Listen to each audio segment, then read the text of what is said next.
The road stretched before me like an obsidian ribbon, disappearing into the velvety abyss of the night.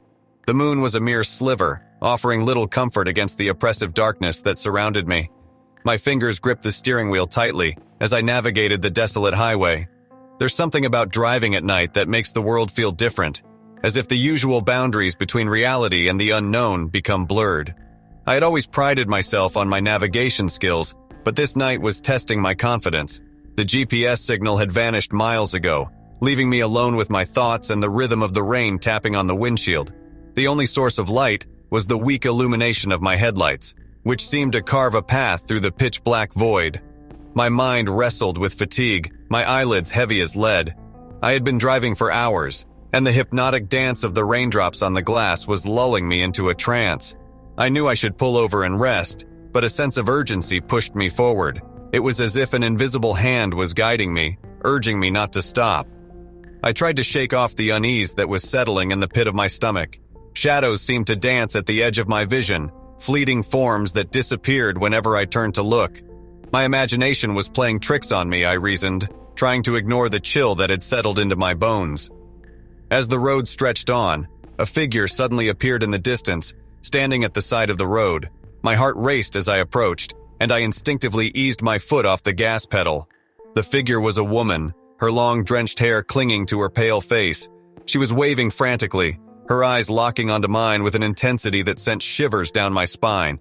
Against my better judgment, I pulled over, my heart pounding like a drum in my chest. Rain pelted the ground, creating an eerie symphony of sound.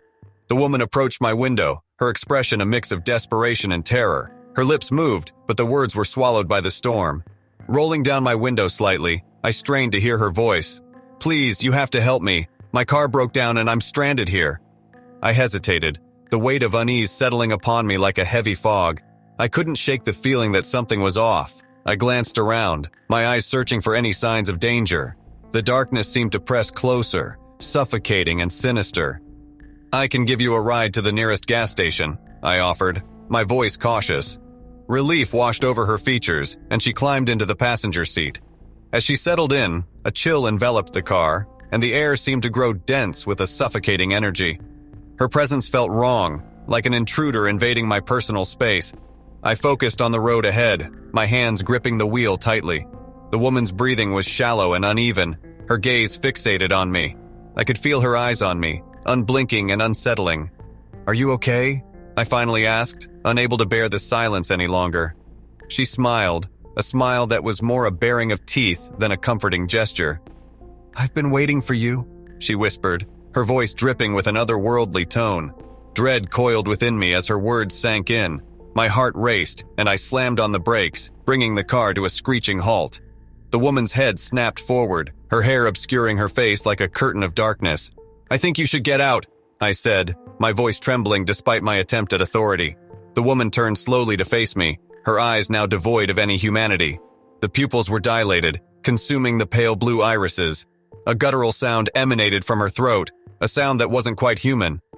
Without another word, I flung open the car door and stumbled out, my heart pounding in my ears. The rain soaked me within seconds, but I didn't care. I watched in horror as the woman's form contorted and twisted, her body elongating into an unnatural shape. And then, with an eerie, bone-cracking snap, her body transformed into a grotesque, shadowy creature, its limbs stretching impossibly. It let out a guttural scream that echoed through the night, sending a wave of terror coursing through me. I turned and ran, my footsteps splashing through the puddles as I sprinted back down the road. Behind me, the creature's wails faded into the distance, but the memory of its otherworldly presence haunted my every step.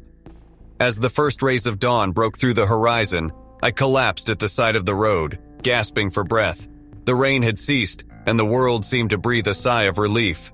But the memory of that encounter would forever be etched into my mind, a reminder that there are things lurking in the darkness that defy explanation and logic. Driving at night had gone horribly wrong, revealing a realm of horror that I had never imagined possible.